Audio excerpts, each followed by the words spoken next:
Well, welcome again, everyone. Let me just get this a little bit.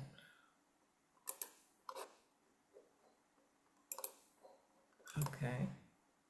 Okay. So we're going to do something a little special later tonight, and it has to do with one of the most important aspects of Zen, which is embodiment. So first, of course, is the breath, and one of the things that I learned when I went on retreat in Hawaii was chanting, which we don't do much of. We do a little bit of it at Appamana, but so I have a very special Zen drum that I'm going to use, which is called a rolling pin, and we'll do that for the rhythm. So as a singer, the body and voice is so important, and it's really lovely that I can use it with the practice too. So I thought we would try out a little bit of that later. So also, since Thanksgiving's coming, I think we'll do a Dharma activity with gratitude at the end as well. Just focus on that. So Elin, I was really presenting the story in historically, and where we got up to was Bodhidharma coming to China from India, and how Buddhism blended with what was already in China, Confucianism and the Tao, and they cross-pollinated each other. They both affected one another.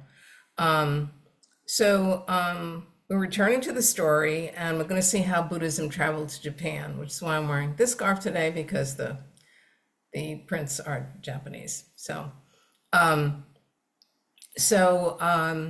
And the founder of Soto Zen, which is our lineage, Eihei Dogen, hundreds of years after Bodhidharma arrived in China from India, he traveled from Japan so to back to China. So I'm doing this because India, the furthest west, then China, and then Japan. So he was looking for, he was a monk and looking for something that he couldn't find in the masters in Japan. So he went to China to find the teachings that he was looking for, and then brought them back to Japan.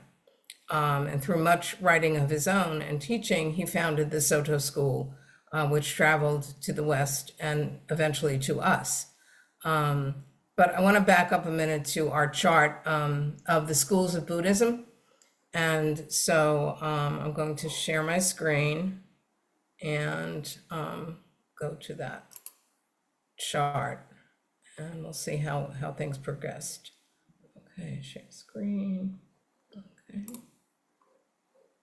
No, I want that. Okay.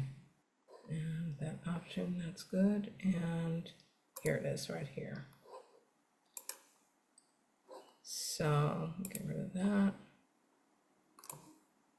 So, Elin, this is where we were last week. So we were talking about the three schools, Theravadan, Mahayana, and Vajrayana, and they are sequential. Mahayana coming in the first century before the Common Era, and from Mahayana came Zen, and then the two forms of Zen, two schools of Zen, Soto and Rinzai. So would each of you like to take one of these just to talk about just generally speaking, the difference between the two? Sure. Melissa, you want to take Soto? Sure. That'd be Okay, fine. thank you. Based on the writings of Ihai Hey, hey, hey, Dogen, hey. Eihei Dogen, non-duality of enlightenment and practice, historically the Zen of farmers and villagers. Zazen, sitting practice, expands to include everyday life, daily tasks, chop wood, carry water. This is our practice. At Appamada, we emphasize this zazen as work practice, i.e., so, Soji. soji. Oh, I see, that's two words. Okay. Soji, every Friday morning after zazen and service, we spend 15 minutes on site and online cleaning out our place of practice in silence with the same full presence and mindfulness of our sitting zazen. They are the same. Please join us one Friday. Huh. Yeah, so it fits very much in with what Dogen was teaching, that it's our practice is our everyday life. And imbuing all of those tasks with the same mindfulness that we do in Zazen is our practice, what we're aiming for. Milen, could you read the Rinzai? Sure. The Son of the Samurai and Cultured Classes. Emphasis on enlightenment through contemplation of koans. Koans developed in the 10th century China were collections of portable-like stories. Example, the Blue Cliff record of famous Chan masters. Usually a koan contains a paradoxical statement, question, story, or dialogue, and is used as meditation tool to help students achieve enlightenment or see their Buddha nature. Okay, thank you. All right, now let me get back to where I was. Okay. So as you recall, Buddhism in Japan, my major source again is Barbara O'Brien, The Circle of the Way. It's worth noting that Confucianism had traveled from China to Japan also, and somewhere between the 3rd and the 5th century. So it seems that the introduction of Buddhism to Japan was in the form of a statue of Buddha, along with scriptures and banners, which were sent from the Korean king, Seong, to the Japanese emperor, Kinmer of Wa, in the 6th century, in hopes of soliciting troops to help him fight a war. The emperor was duly impressed, and this new religion gained favor with clans that were at that time very powerful at the emperor's court.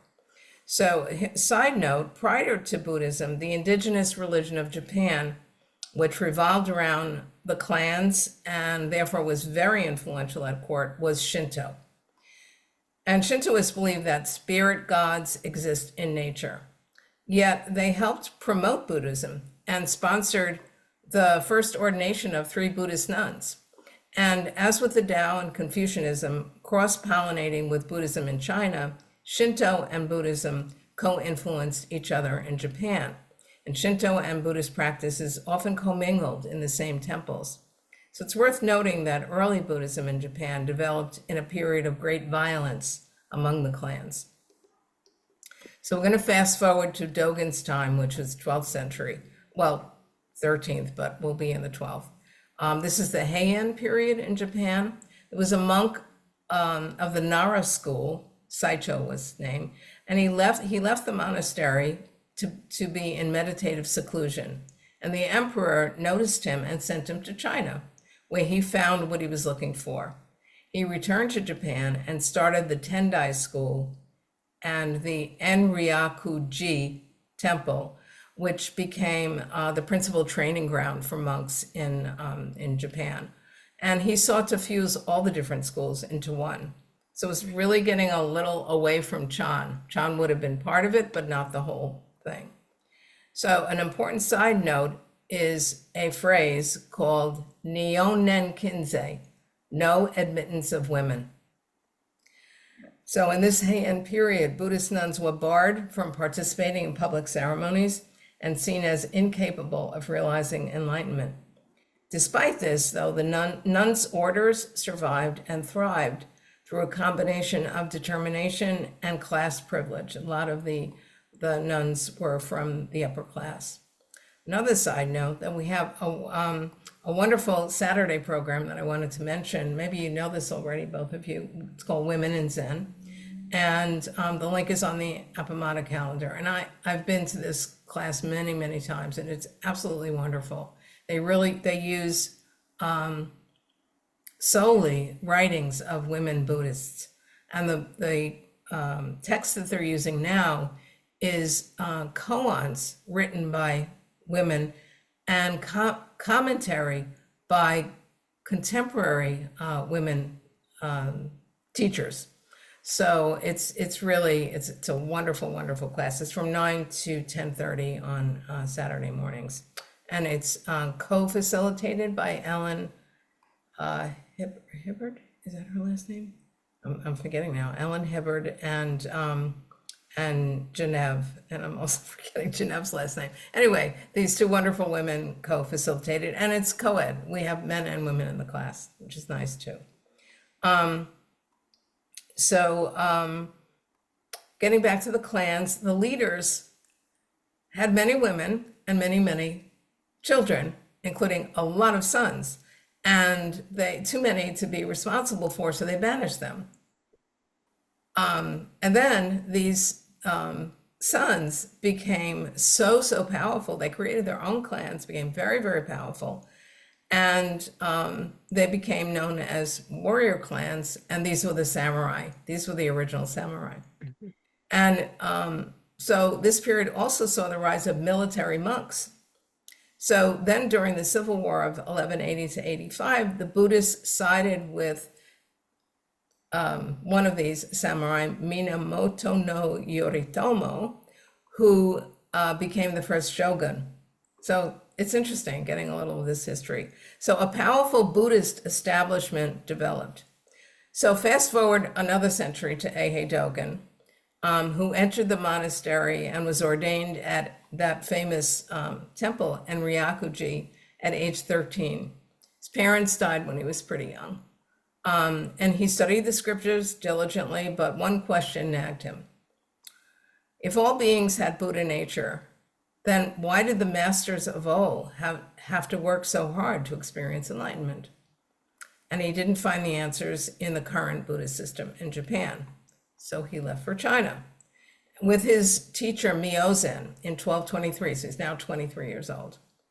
And well, I want to recommend a movie which is actually based on a novel based on Eihei Dogen's life. But it's a wonderful movie, and there's enough there, I think, to really get a sense of who this man was. And it's interesting because it blends other stories of Buddhism that were not at his time, like the story of Kisagutami with the dead baby. That's in there, and that would have been, in Buddha's time. So but it's a great movie called The Life of Master Dogen.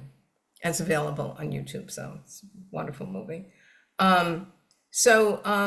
He went to China, and for whatever reason, he stayed on the ship while the others went ashore. And here he had his first lessons in Chan, not from a master, but from an elderly cook who had traveled many miles on foot to get some Japanese mushrooms and for the evening meal at the temple. So Dogen and the cook had tea. And this is the conversation as Dogen relates in his treatise. He wrote this was such a teaching for him, being with this monk and further conversations with him.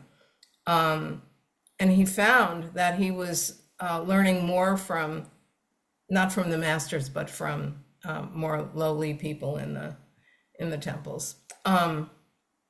So Milen, can you speak, or are you going to be, because I have a dialogue here that would be nice for you and Melissa to do, but you might not be available, so Yeah, I'm just moving to another desk. Oh, okay. Already there.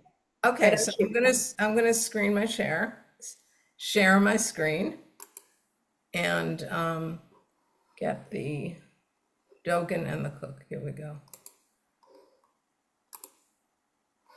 Okay, I have so many things I'm sharing here.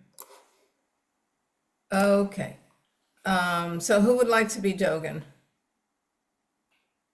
I'll be Dogen.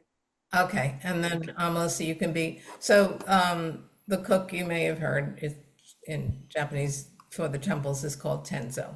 So, okay, Milan, go right ahead. Please take a break. Have dinner here. Return to the temple in the morning. Oh no, if I don't oversee preparations for tomorrow's meal, it will not turn out well. Aren't there others at your temple who could do the job? It is this old man's pursuit of the way. How could I hand it over to others? I'm confused. How could cooking be anyone's pursuit of the way? Cooking is mere labor. Dear foreigner, you don't understand the way, and you don't know about written words. What are written words? What is the practice of the way? Look into these words deeply, then you will be someone who understands. Thank you. Okay, now let me find myself here. Just lose. Okay. A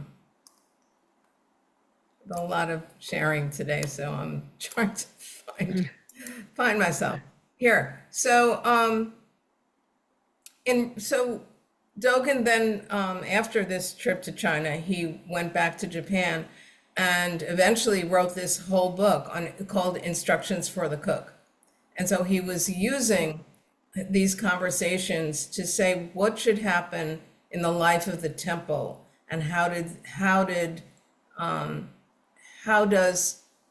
you treat cooking relate to your life? How you treat the grain of rice? How you treat the vegetables? How you treat your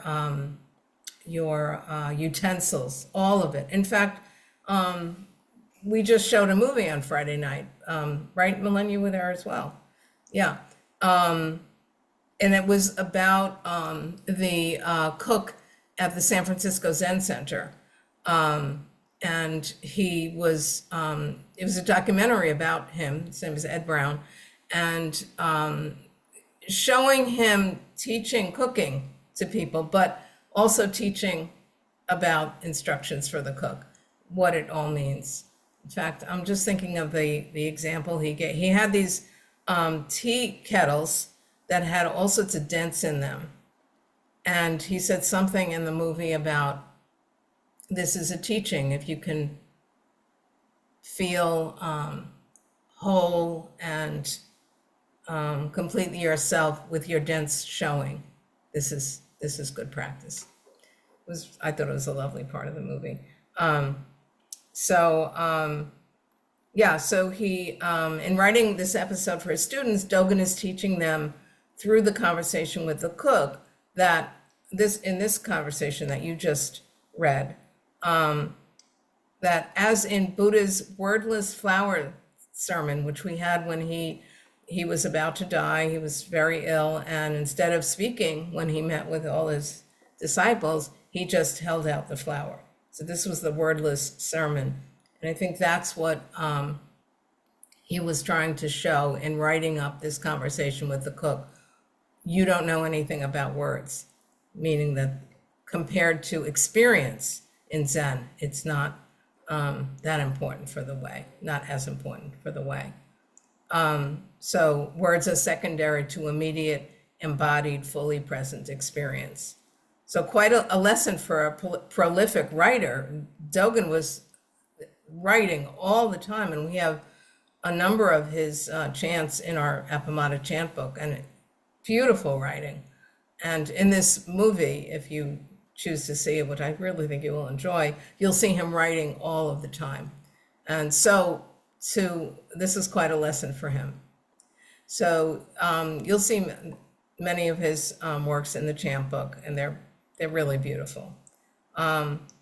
So also he won't, in his writing, he won't let you rely on the words. Just when you think you have, oh, there's a concept there that I can hold on to, right in the next line, he'll throw it out. He'll turn you upside down.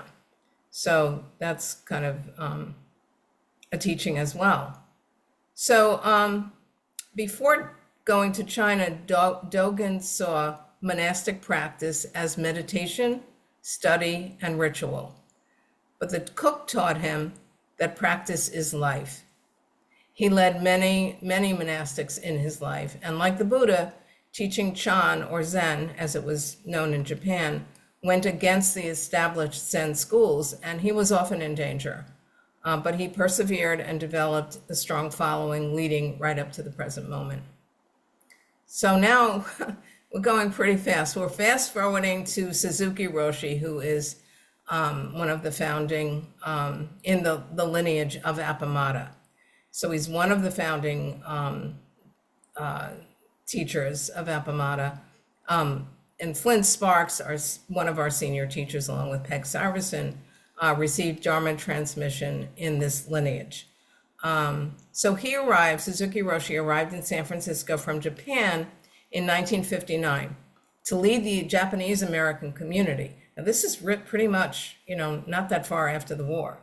But this community it's not a community of monks or serious practitioners, but, they needed someone to do services, weddings, funerals, everything that they needed. And that was why he came initially.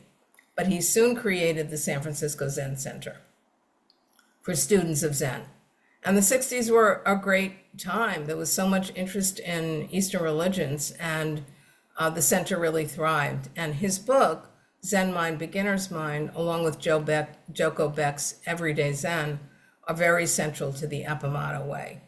So in 1966, then, he opened the Tassajara Mountain Zen Center, I believe further south still in Northern California, but further south, a very rustic place for retreats in nature. And many of our Appamada community have gone on retreat there. Anyone can go. You can go and have a visitor's day there, just check out what it's like. So the cook that I was talking about from the movie, Ed Brown, he wrote the Tassajara Bread Book, which is a very, very famous book about his experience baking bread for Tassajara folks. So the Zen Mind, Beginner's Mind is a transcription of his talks. And you'll find them really practical, down to earth, and really moving. And you can feel his desire to really encourage his students and help them understand. So here's an example. And again, I'd like you guys to read. So let's see.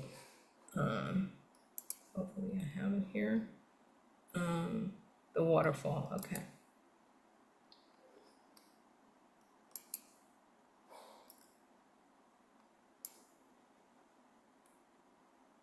Okay.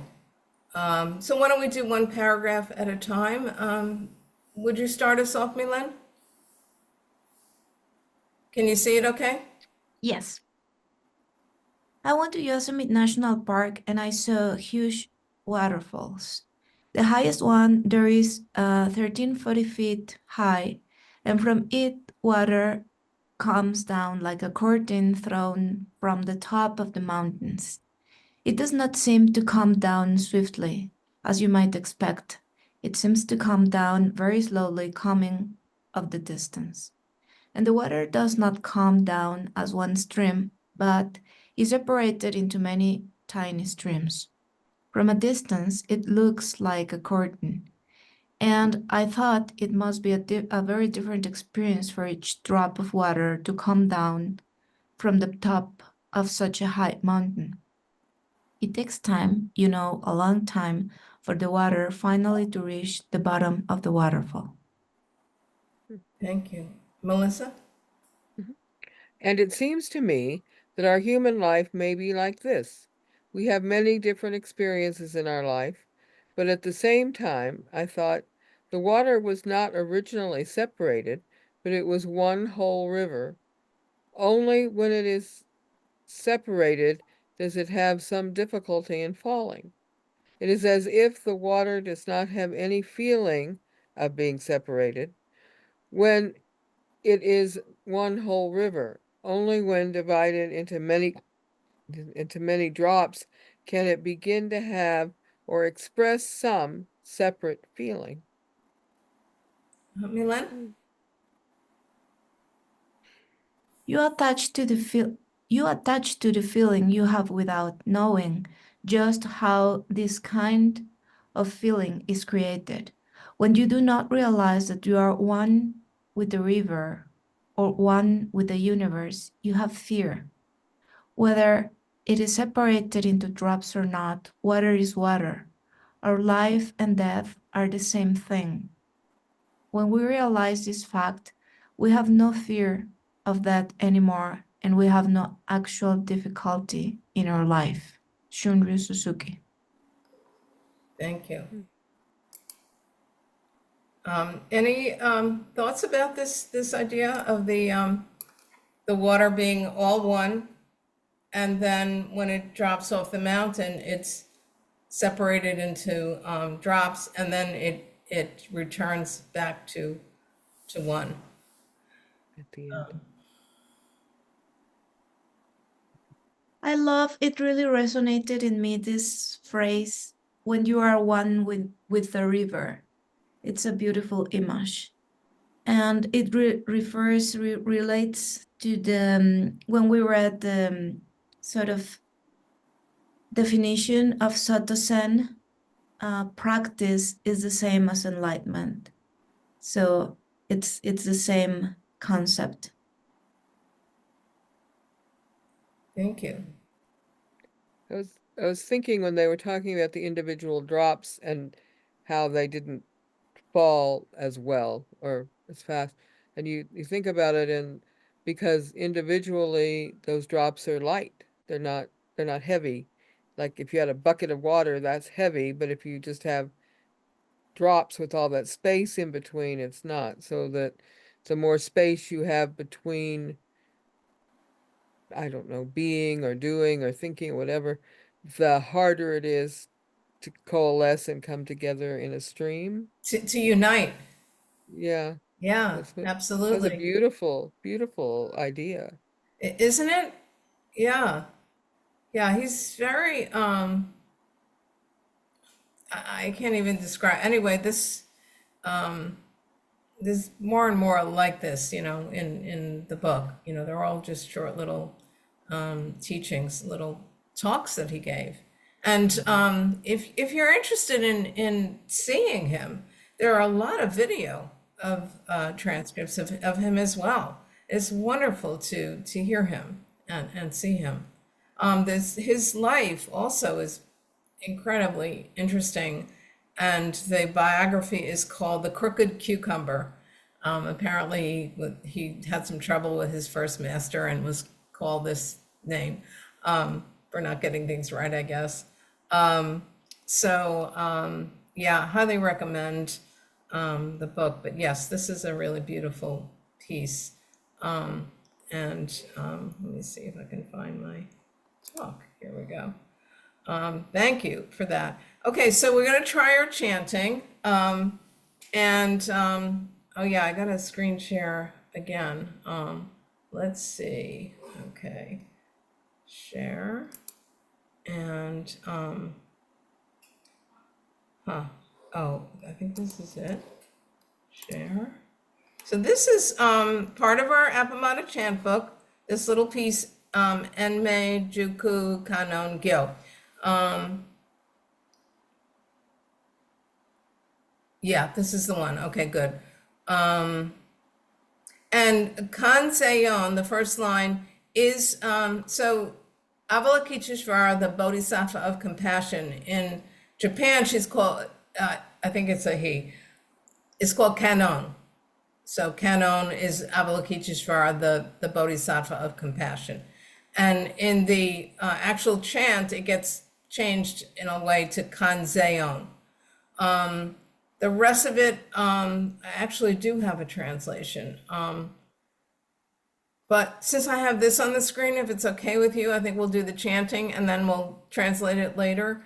And Butsu is Buddha, but I'm going to show you how it goes. So it's chanted 7 times, and each time the drum beater is supposed to go a little bit faster.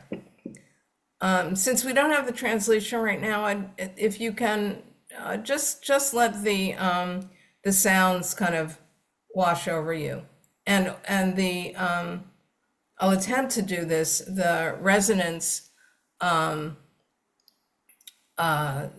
is trying to have very smooth connection between the words, which kind of goes with the waterfall idea as well. Actually, I think I can read to you the meaning. So this is what Kanzeon, paying homage to Buddha, forged a causal connection with Buddha, a karmic affinity with Buddha, a karmic affinity with Buddha, Dharma, and Sangha, thus attaining permanence, ease, selfhood, and purity. In the morning, think of Kanzeon, Bodhisattva of compassion. In the evening, think of Kanzeon. Thought after thought arises from mind. Thought after thought is not separate from mind. Okay.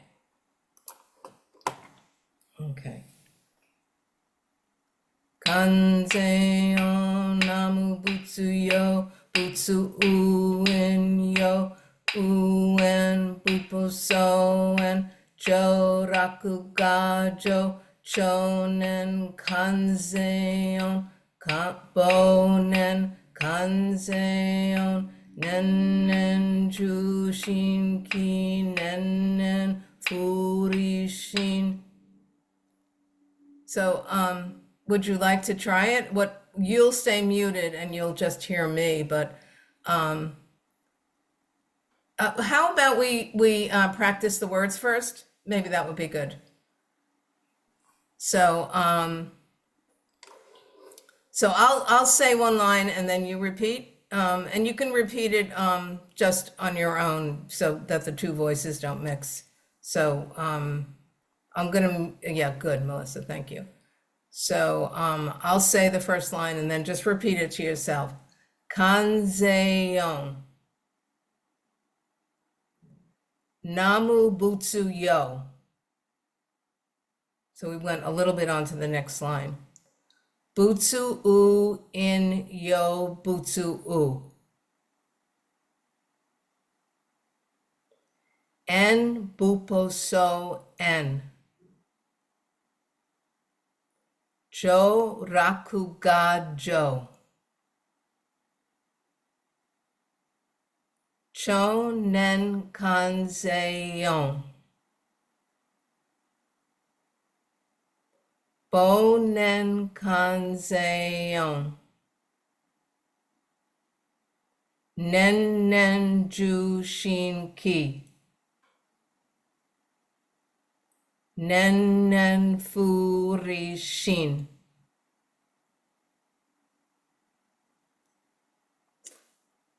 Okay, so any questions before we try it with the little beating? Oh, Melissa? No? Okay, so let's try it. Okay. We're going to do it twice, and I'll just speed it up a little the second time, so you get the sense of the change in the tempo. Kanzeon namu butsu yo butsu u in yo butsu en upo soen joraku gajo chonen kanzeon bonen kanzeon nen nen jushin ki nen nen furishin kanzeon namu butsu yo butsu uen yo butsu uen bubo soen jo rakugajo shonen kanzeon bonen kanzeon nennen jushinki nennen furishin. So, how did that go? How did you feel doing that?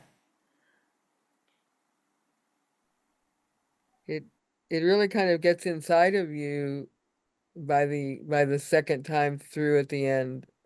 I could feel it coming up from my chest. Interesting. Thank you. Yeah. Milan? Yeah, it's pretty nice. I chanted in Japanese for the first time this summer when I went to this Italian Zen center, and they did that in like this in the service, and also in Paris. And in Paris, the center was quite big, probably twice or three times of our Austin Apamara Center. And with all the people chanting, it really, you get into this state because the voice, it resonates all around the room. So it's pretty nice. Yeah, I can imagine. I would love to have more of that in Austin. That would be great. Yeah, Yeah, at the beginning I was quite like, what's the word? Skeptical. Like, why are we chanting in Japanese? We don't even understand. But it's a matter not just of the meaning, but of the sound itself. exactly. Mhm. Exactly. Yeah, wonderful. Thank you. Okay. And the uh, the rolling pin didn't do too badly. Okay. Um, so, where do I think what I'd like to do is just focus now on Thanksgiving and a Dharma activity of gratitude.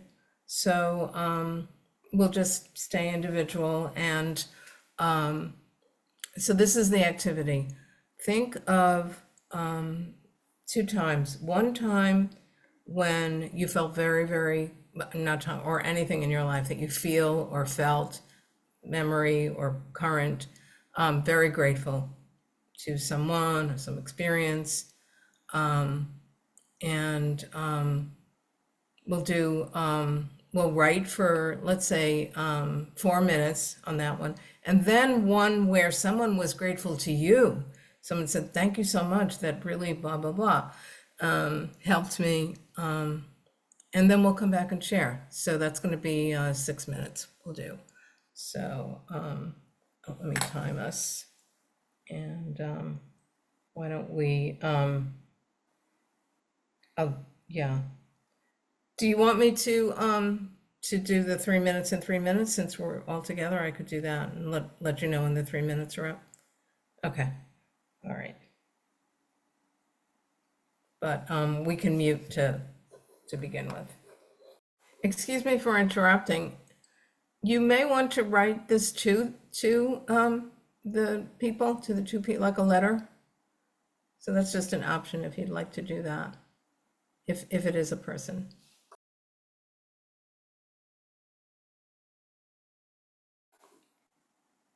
Okay, that was 3 minutes on that side. So now switch it to someone who was grateful to you and expressed it. Questions? To express what we feel or Yeah, whatever. so someone says to you, I'm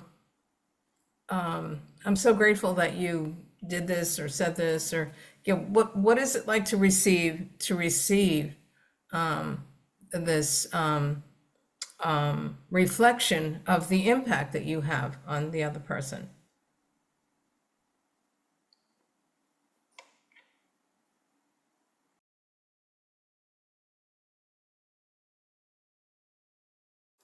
Okay. Would either of you like to share your experience with the first one where you felt grateful to someone or for some experience? Or it could even be for a thing.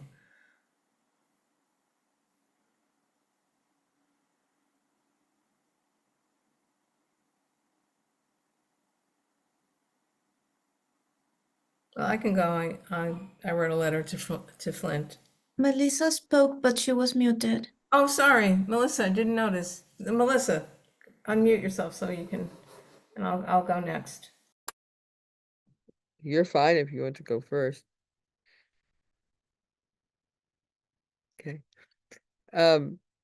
So mine's to a friend of mine who has been a friend for a very long time, and she's a genealogist, and just recently she has been working on my family and my husband's side of the family. Dear Kindy, I wanted to tell you how grateful I am for your friendship, your encouragement, your caring for me and my family. This latest gift you are giving us is something I never thought I would have, a place in the world. The knowledge that there are many real people who came before me and that also on all sides of my family. I thought the Jewish side would stop just a few feet behind me. That's as far as I got.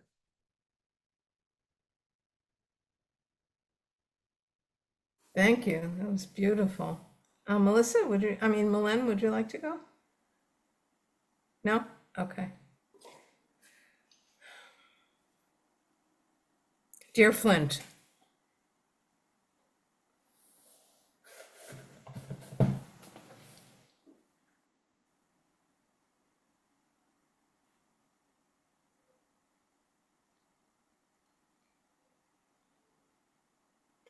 I think that's it.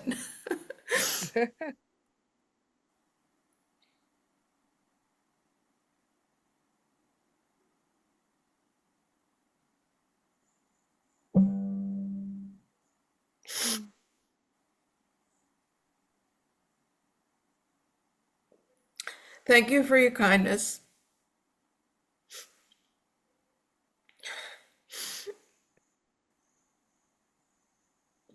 Through your example, as I have watched your gentle,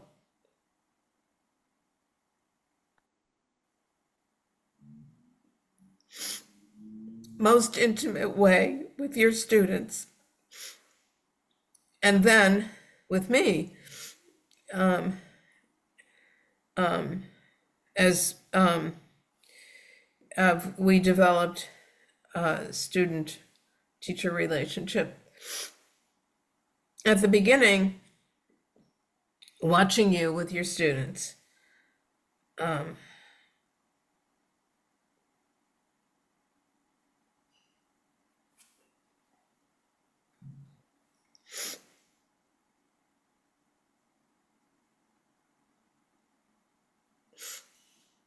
felt like I was watching a play in a foreign language. But this language was so beautiful that I wanted to learn it. I never expected it to be so hard. The Dharma gate of grief was hard to enter. Thank you.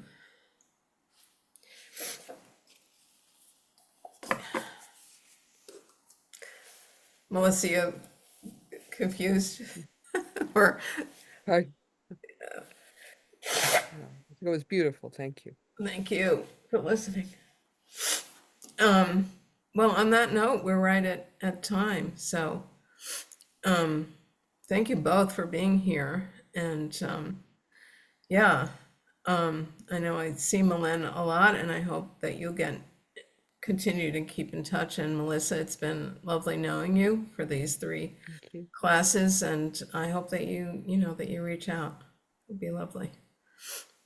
We'll do that. Thank Okay, and happy Thanksgiving. You Well, don't Thank you. celebrate at Milan, but anyway, I hope you have, do you have a holiday at least on Thursday? No. Oh, well. But I'll hold you in my heart. Oh, Thank you thank you for so much. sharing. thank you. And the The same. same. The Be same. well, Melissa. Well, Bye-bye. Thank you. Thank yes. you. Yeah, Bye. take care. Bye. Well.